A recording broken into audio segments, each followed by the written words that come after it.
திருவண்ணாமலையில் இன்ஸ்டா காதலியுடன் ஏற்பட்ட வாக்குவாதத்தால் ஏற்பட்ட விரக்தியில் இளைஞர் தனது உயிரை மாய்த்து கொண்ட சம்பவம் அரங்கேறியுள்ளது. இன்ஸ்டா காதல் இளைஞரின் வாழ்க்கைக்கு முடிவுரை எழுதியதன் பின்னணி என்ன? இக்காலத்து இளைஞர்கள் ஒரே நேரத்தில் இன்ஸ்டாகிராமில் 7 பெண்களை காதலித்து, பேஸ்புக்கில் 4 பெண்களுடன் பேச்சுவார்த்தை நடத்தி, சைக்கிள் கேப்பில் 2 காதலிகளுடன் செல்போனில் கடலையை போட்டு வருவருவென வறுத்துக் கொண்டிருக்கிறார்கள். ஆனால் இங்கு ஒரு இளைஞர் இன்ஸ்டா காதலியுடன் ஏற்பட்ட தகராறில் உயிரை மாய்த்து கொண்ட முட்டாள்தனத்தை அரங்கேற்றியிருக்கிறார். இளைஞரின் இந்த முடிவால் அந்த பெண் தான் வருத்தப்பட போகிறாரா, அல்லது இந்த சமுதாயம்தான் தியாக திருமகன் என போற்றப் போகிறதா? இன்ஸ்டா காதல் விவகாரம் இளைஞரின் உயிருக்கு உரை வைத்ததன் பின்னணிதான் என்ன? கிருஷ்ணகிரி மாவட்டம் ஓசூரை அடுத்த சூளகிரி கிராமத்தைச் சேர்ந்த தினேஷ் என்பவர்தான் காதல் விவகாரத்தில் சரியாக சிந்திக்க தவறிய அந்த இளைஞர். இவர் திருவண்ணாமலையில் உள்ள டீ கடை ஒன்றில் டீ மாஸ்டராக வேலை பார்த்து வந்துள்ளார்.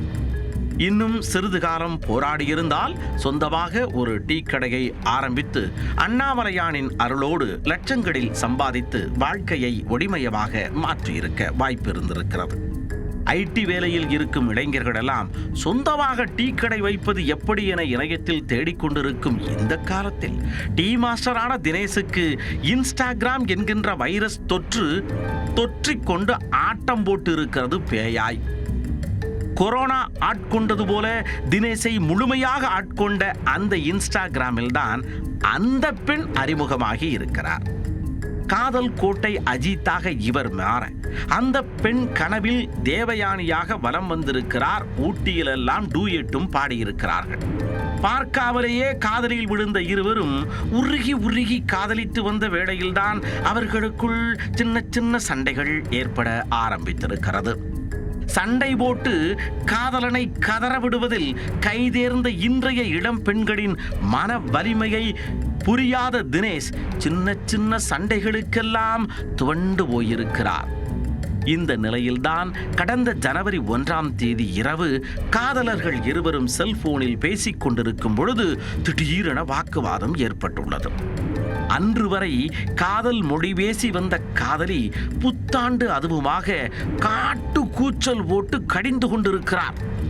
அதனை சற்றும் எதிர்பாராத தினேஷ் வேதனையின் உச்சத்திற்கே சென்று தனது உயிர் இனி இந்த பூமியில் இருந்தால் அது தனக்கு அவமானம் என்று அதை மாய்த்துக் கொள்ளும் முடிவிற்கே சென்றுள்ளார்.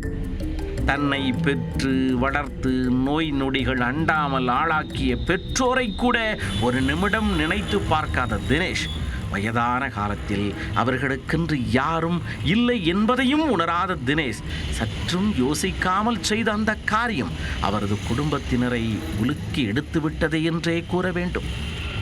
சம்பவத்தன்று தினேஷ் திருவண்ணாமலை காந்தி நகரில் தான் தங்கியிருந்த வாடகை வீட்டில் மின்விசிறியில் தூக்கிட்டு தனது இன்னுயிரை மாய்த்து கொண்டுள்ளார். தகவல் அறிந்து சம்பவ இடத்திற்கு வந்த திருவண்ணாமலை கிழக்கு காவல் நிலைய போலீசார் இளைஞரின் உடலை மீட்டு திருவண்ணாமலை அரசு மருத்துவமனைக்கு அனுப்பி வைத்தனர்.